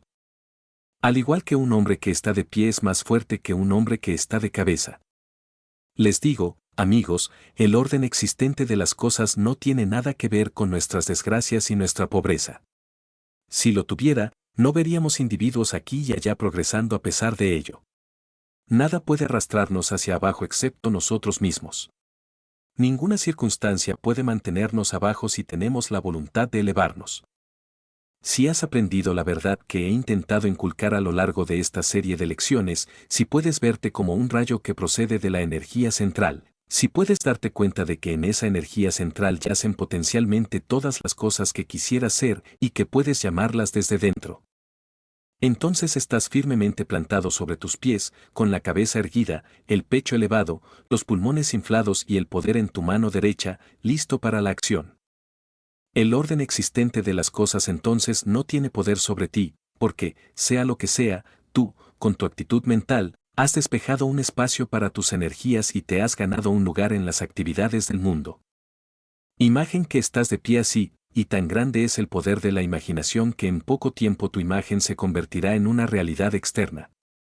Puedes hacer esto por ti solo, aunque solo tengas un pedazo de pan para comer y tu alquiler esté impago. La mala suerte y los obstáculos aparentemente insuperables son solo los dispositivos en el gimnasio de la vida para aumentar tu músculo mental. Caerías débilmente ante esa ayuda y la mirarías con terror. Si lo haces, eres tonto. Has visto a un caballo temblar de miedo al ver un periódico atrapado y girado por el viento, y sin duda has sonreído ante su absurdo temor, pero todo el tiempo tú estabas sujeto a terrores igualmente insustanciales. Ahora, mira la estrella que encabeza esta lección, porque ilustra la verdad que estoy intentando arraigar firmemente en tu conciencia, la verdad de tu independencia. Eres independiente porque la fuente de tu dependencia reside en tu interior, y no es solo una pequeña chispa de ser. Es todo. Nunca comprenderás eso, a menos que te lo imagines a ti mismo en forma de una figura radiante, como la estrella que uso en estas lecciones. Me ha ayudado a mí y sé que te ayudará a ti. Solía ser tan débil como cualquiera podría ser. A los 31, pensaba que la vida había terminado para mí. Cada ideal y cada ambición me habían fallado. La pena, la desgracia y la mala salud me agobiaban hasta que caí en las profundidades de la postración nerviosa. Justo cuando la vida parecía estar en su punto más bajo, la ayuda llegó a mí en forma de tratamiento mental, y desde entonces comencé a crecer en salud, en esperanza y en prosperidad. Sabiendo lo que sé, ¿es extraño que intente ayudar a mis amigos y hermanos que sufren? Si no logro hacer la verdad lo suficientemente clara, dímelo, y trataré de explicarla mejor. La dificultad radica en que algunas de estas verdades internas que sentimos tan fuertemente son difíciles de transmitir en tantas palabras a los demás. Por eso, los tratamientos mentales a menudo son más efectivos que volúmenes de instrucción escrita. El pensamiento pasa por un camino oculto de mente a mente y se traduce para el paciente en una esperanza renovada, en un aumento de fuerza mental, en planes para mejorar las condiciones y en salud general y bienestar. A menudo me preguntan si el centro radiante del ser es una realidad. Lo es. Es la única realidad. Es sustancia. Es poder. Si entras en contacto con cualquier objeto externo, sientes su presencia. Bueno, de la misma manera sientes esta sustancia interna de la cual todos los objetos externos son la expresión. No se encuentra pensando o razonando acerca de ello, sino sintiendo por ello, como un hombre ciego buscaría un objeto. Justo cuando estaba a punto de comenzar esta lección, me encontré con el siguiente pasaje, que ahora presento como singularmente apropiado. Las estatuas que adornan el puente de San Angelo en Roma se reflejan en el agua debajo. Al acercarte a las orillas del Tíber, ahí están los contornos claros de las antiguas formas heroicas, y luego, al mirar hacia arriba, ves las estatuas en sus pedestales de piedra en el puente arriba. Así es la esperanza, es el reflejo en el alma de bendiciones que están por encima y más allá. De esta manera, el alma siente débilmente la presencia de su centro radiante. Es el reflejo de su realidad en el flujo de la conciencia. A partir de ese reflejo, uno se siente impulsado a buscar lo que está reflejado, así como uno mira hacia arriba desde las orillas del Tíber hacia las formas heroicas en el puente de San Angelo. ¿Y cómo sabes cuando estás realmente en contacto con tu centro radiante? Lo sabes por el cambio en tu sentir. Experimentas un calor interno y vida, una sensación de expansión como si estuvieras creciendo alas, una visión encantadora de libertad cercana, una tendencia a tomar respiraciones eléctricas profundas y completas, y, en resumen, todas las sensaciones de una criatura recién nacida, porque realmente así es.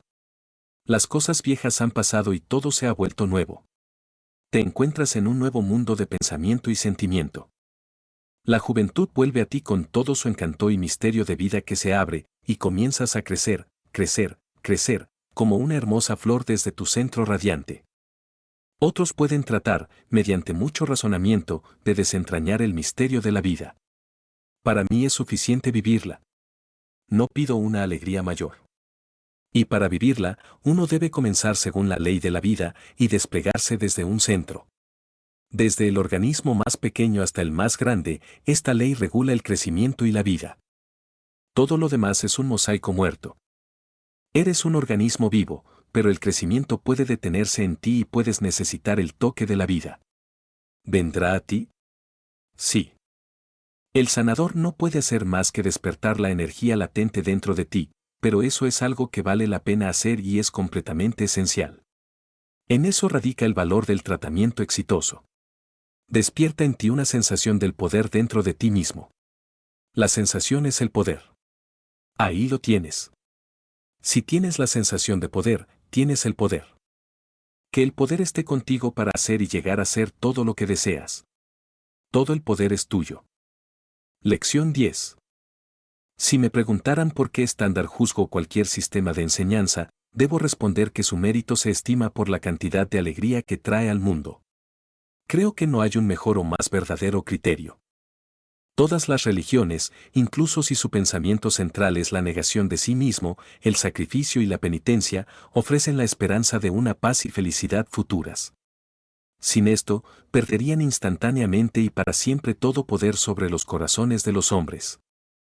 El hecho es que los hombres crean sus propias religiones y las crean de acuerdo con el material cerebral que han evolucionado. Detrás de las mentes de los hombres se encuentra la gran realidad, pero permanece sin expresar en la conciencia humana solo en la medida en que esa conciencia puede recibir, aprender o interpretar.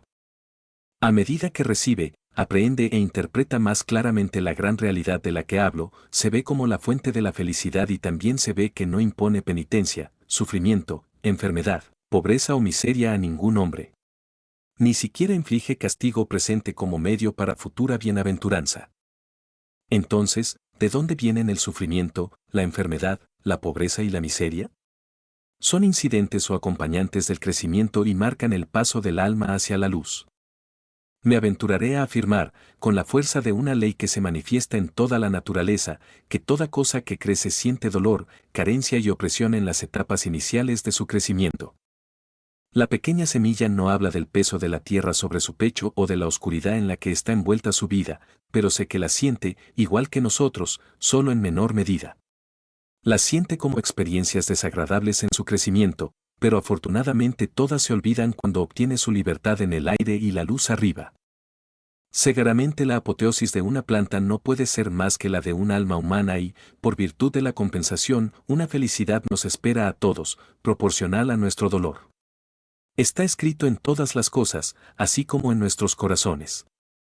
La esperanza del cielo es tan universal como la vida misma, pero nuestro mayor error ha sido colocar ese cielo demasiado lejos. Esto solo demuestra la creencia infantil de la raza con su tendencia a vivir en el mundo exterior y su incapacidad para mirar hacia adentro. Recuerdo bien el tiempo, ya que no está muy lejano en el pasado, cuando dependía por completo de lo que sucediera en un día para mi disfrute. Mi primer pensamiento al despertar por la mañana era, espero que hoy me suceda algo agradable. Buscaba constantemente algún estímulo externo para mi felicidad, y debo decir que constantemente me decepcionaba. Cada sorbo de felicidad tenía su amargo pozo que parecía forzado a beber, y cada flor de disfrute tenía su cáncer en el corazón, por lo que se marchitaba y caía de mi mano. La vida parecía dura y cruel, mientras que sobre todo reinaba un deidad sombrío, una deidad cuyo propósito parecía golpearme y aplastarme hasta someterme a su voluntad. Por supuesto, todo parecía muy miserable, pero no veía salida y no me quedaba más que sufrir. Decir que era rebelde era quedarse corto. El consejo de la esposa de Job, maldecir a Dios y morir, me parecía bueno seguir, pero ¿cuál sería el resultado? Aparentemente no había forma de escapar de esa terrible voluntad que echaba una sombra sobre todo disfrute inocente. Pensaba, con cada vez más malestar, en ese pasaje en los Salmos, ¿a dónde iré de tu espíritu, o a dónde huiré de tu presencia? Si subiere a los cielos, allí estás tú, si en el Seol hiciere mi estrado, he aquí, allí tú estás. Si tomare las alas del alba y habitare en el extremo del mar, aún allí me guiará tu mano, y me asirá tu diestra. Si dijere, ciertamente las tinieblas me encubrirán, aún la noche resplandecerá alrededor de mí. Oh, esa omnipresencia terrible. Como la temía y odiaba, como uno podría a un tirano implacable, omnipotente, con visión de todo, con el que era imposible lidiar y del que no había escapatoria. La total desesperanza de mi estado y de un mundo entero a merced de tal gobernante finalmente me sumió en las profundidades de la melancolía, pero no ahondaré en eso. Estaba todo bien y era bueno, aunque doloroso en ese momento. Por la ley infalible del cosmos, debía moverme, como todas las cosas, de la oscuridad hacia la luz. Si tu camino es oscuro, querido amigo, lleva a la luz. Recuerda la semilla, pues su experiencia es tuya. Eres uno en el proceso universal de crecimiento y lo que es cierto para ella también lo es para ti. De la oscuridad a la luz, del dolor a la alegría. Si la semilla piensa, y aún tenemos que demostrar que no lo hace, puede sentir hacia la oscuridad y las fuerzas opuestas que circundan y limitan su pequeña vida algo como lo sentía yo una vez hacia el poder que me frustraba en cada vuelta y me traía el sufrimiento más intenso. Estoy seguro de que la analogía debe ser válida en todo momento, y sé que durante mi tiempo de oscuridad estaba totalmente inconsciente del bien por venir. En su hermoso libro, 5 ventanas del alma, el profesor Aken dice algo sobre la anémona de mar que se aplica al tema que nos ocupa y es muy sugestivo. Él dice: cuando la sacas del mar para llevarla a casa, sus tentáculos están todos retraídos y es un bulto amorfo y viscoso, pero ponla en un recipiente y vierte agua fresca del mar, y pronto se abrirá como una flor y moverá gentilmente sus 100 brazos. No tiene conocimiento de tu presencia, ni de su compañera anémona cercana, ni de las algas marinas y otras cosas bonitas en el acuario con ella, ni de los dulces tonos del piano que suenan en la habitación, ni de las risas alegres de tus hijos. Para ella, todas estas cosas no existen. La sensación suave del agua, su movimiento suave, tal vez también su temperatura, demasiado caliente o demasiado fría, estas son el universo para tu anémona. Pero deja caer una pequeña concha vacía en el agua, de modo que al hundirse toque el extremo de un tentáculo, e instantáneamente ese tentáculo se cierra sobre ella. El mundo de la anémona se ha ampliado. Percibe la existencia de algo que no es el mismo ni el agua. Y pronto descubres que también percibe algunas propiedades de esa cosa, pues después de aferrarse durante 1 o 2 segundos, afloja su agarre y la suelta, mientras que si intentas el mismo experimento con un trozo de carne cruda, se aferrará más y más fuerte y atraerá el bocado hacia su boca, que se abrirá y lo admitirá. Si un camarón desafortunado entra en contacto con uno de los tentáculos, será capturado de la misma manera, pero a medida que lucha para liberarse, otros tentáculos se cerrarán y lo retendrán. Y en conjunto tu anémona mostrará una energía que no mostró cuando se trataba de la concha o la carne. Esta vez percibe no solo la materia, sino también el movimiento. Suponiendo, entonces, que la anémona tiene conciencia, encontramos que ha percibido la existencia de la materia no es ella misma y algunas de las propiedades de la materia, resistencia, dureza o suavidad, peso y movimiento. Hasta ahora ha penetrado en el misterio de las cosas. ¿No se te ocurre que nuestra posición en este mundo es muy similar a la de la anémona? ¿No es nuestra vida un intento continuo de penetrar en el misterio de las cosas? La anémona, a su manera pequeña, al extender sus tentáculos y tocar las cosas de su mundo limitado, está comprendiendo tan realmente como nosotros, que estamos buscando algo invisible pero no menos real. Y al igual que la anémona es inconsciente de la música del piano y las voces alegres de los niños, así nosotros estamos en presencia de cosas maravillosas y bellas que no conocemos. Si nuestros sentidos fueran lo suficientemente finos, podríamos ver y saber mucho de lo que ahora virtualmente no existe para nosotros, ya que, al igual que la anémona que atrapa la carne y el camarón, sin embargo, inconsciente de la música o las voces de los niños, nosotros apenas tocamos el mundo que nos rodea. A medida que se ensancha el mundo de la anémona, también lo hace el nuestro. En ambos casos, es un crecimiento en la realización. Está tocando más del mundo exterior e interior. La anémona no piensa como nosotros, y sin embargo, distingue entre los objetos en su mundo de conciencia. Sabe que la concha no es la carne y que la carne no es el camarón, aunque no pueda deletrear los nombres que hemos dado a cada uno. ¿Cómo lo sabe? Percibe la cosa misma y no su nombre, como tantos de nosotros tenemos la costumbre de hacerlo. Realizar es hacer real, y ya sea que busquemos la vida interior o exterior, deberíamos hacer nuestro mundo más real a través del sentimiento, a través del contacto real con él. He visto a un alma sencilla llena de una alegría y paz que un intelecto más brillante podría envidiar y buscar en vano. El alma más simple había encontrado lo que ningún argumento revela y ningún proceso de razonamiento acerca más a la percepción. ¿Necesita un argumento para demostrarte que existes? ¿Puede alguna palabra o serie de palabras transmitirte el hecho de tu existencia? No. Simplemente sientes que existes. Puede que hayas alcanzado ese sentimiento a través de una larga línea de experiencias en las que el pensamiento jugó un papel importante, pero el resultado de todo es un sentimiento igualmente, y ese sentimiento es realización. Comenzar con la realización de tu propio ser, esa realización que posees ahora, es tan difícil extender esa realización y ver que tu ser se amplíe y se amplíe hasta que supere todas tus concepciones pasadas. ¿No puedes imaginarte a ti mismo en el lado interno abriéndote a las profundidades del infinito, como un río que desemboca en el océano? Pensar en ello te ayudará a creer que es posible, pero lo único que lo hará real es extender, como hace la anémona con los tentáculos de tu espíritu, para sentir, experimentar o tocar eso que buscas. Eso, y solo eso, es realización. He dicho una y otra vez que el pensamiento sin sentimiento no sirve de nada en el establecimiento de la salud y la felicidad. No puedo enfatizar ese hecho lo suficiente, porque es de vital importancia para alcanzar condiciones mentales y físicas mejoradas. El sentimiento es del corazón, y el corazón es el centro de la vida. De él proceden los asuntos de la vida. Hacemos una distinción entre una bienvenida cordial y una simplemente civil. Ambas involucran el pensamiento, pero la primera también implica sentimiento, mientras que la última no. ¿Y por qué decimos cordial, corazón y griega?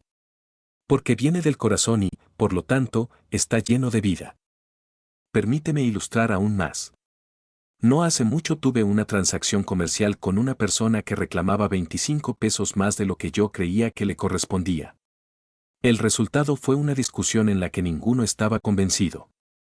Yo sabía positivamente que tenía la razón de mi lado, así que un día me senté en mi escritorio con un ánimo judicial.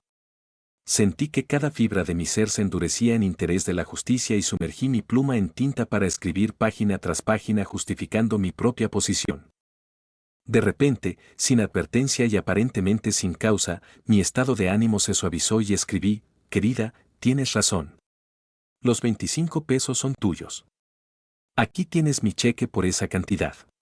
Con amor, mi nombre. Nunca olvidaré la deliciosa felicidad que me invadió mientras adjuntaba el cheque y sellaba la carta. Fue como si una bendición celestial descendiera sobre mi espíritu y valiera 1000 veces más que esos miserables $25. Pero, ¿por qué dije tienes razón? ¿Los 25 pesos son tuyos? Simplemente porque sentí que, en algún lugar del estrato subconsciente de nuestra naturaleza, está registrada una cuenta diferente de la que aparece en las páginas de nuestros libros de cuentas y nuestros registros diarios. Y en esa cuenta subconsciente se puede ver que algunas de las cosas que parecen pertenecer a nosotros realmente pertenecen a otros. El corazón puede saber más que la mente sobre esa cuenta oculta, y en ese caso, el sentimiento puede llevarnos a los fines más profundos y verdaderos de la justicia. Y si no hubiera dicho, tienes razón. Si hubiera dicho, estás equivocada, pero te enviaré mi cheque para finalizar la discusión, habría sembrado un malestar en mi nota que habría eliminado todo el amor de ella y habría quitado la alegría que llevaría a otro corazón. Hablo de esto para mostrar la diferencia entre el pensamiento y el sentimiento. Pensé que los 25 pesos eran míos, pero sentí que pertenecían a otro. ¿Quién puede decir que este impulso de mi corazón no fue una predicción de ese día de fraternidad, cuando no trazaremos líneas rígidas alrededor de nosotros, nuestros derechos y posesiones? Si deseamos la vida palpitante desde el corazón del universo, debemos ser uno con ella, y no podemos ser uno con ella mientras excluyamos a nuestros hermanos de nuestros corazones. ¿Ves? Cuando hice los intereses de otro como los míos y cubrí su necesidad con mi provisión, el espíritu de la vida me otorgó una bendición. Al cumplir la ley de la vida, más vida se derramó sobre mí. La ley de la vida es el amor. Tan verdaderamente representa un centro radiante como lo hace la estrella, y fue sugerido por estos versos en La venida de la edad del amor de Edward Carpenter. Él habla de su creencia en una sociedad a la cual todos nosotros en nuestro yo más íntimo consciente o inconscientemente pertenecemos, la rosa de los espíritus que Dante contempló en el paraíso, cuyos pétalos representan un individuo, y un individuo solamente a través de su unión con todos los demás. El sueño de la iglesia primitiva de una comunión eterna en el cielo y en la tierra, el prototipo de todas las hermandades y comunidades que existen en este o cualquier otro planeta. Los innumerables seres humanos, unidos en el único ser, miembros de él y unos de otros, como los miembros del cuerpo, están en una relación eterna y gloriosa, indisolublemente unidos. Al concluir estas lecciones, porque quería infundir una belleza más definida y viva en la concepción de unidad, ya que aunque la estrella irradia vida en forma de luz, esto no se expresa completamente en un diseño geométrico en papel. Nada apela al corazón y lo conmueve a nueva vida como una forma organizada de belleza, y el pensamiento de desplegarse como una flor desde el centro de la divinidad debe ser un incentivo para una acción mejor y más hermosa.